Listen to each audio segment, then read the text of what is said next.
Hello guys, it's me Marwa. Welcome to my reading channel. Today we're going to read How the Mice Beat the Men.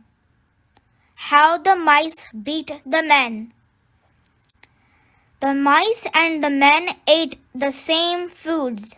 They lived in the same houses, but they did not like each other at all. The mice said the men ate too much food. The men said the mice gnawed the walls of the houses. The mice and the men decided to go to war. The men were sure they would win. They were so much bigger than the mice. The men did many things to get ready for the war. They put new strings on their bows. They put feathers on their arrows. They made slings to throw rocks at the mice.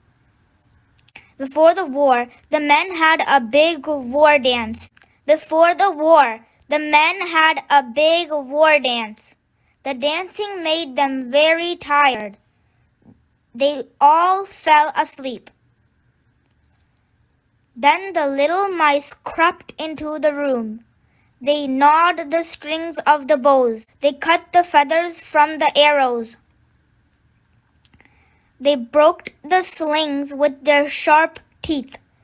Then they gave a great war yell. Squeak! The men woke up and they saw the mice.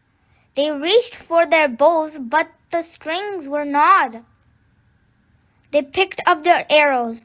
The feathers were all cut. They took up their slings. Every sling was broken. The men had nothing to fight with.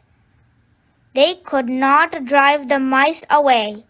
The mice won the war, even though they were smaller. Mice have been in men's houses ever since. Thank you for reading with me. Subscribe my reading channel and click the bell icon.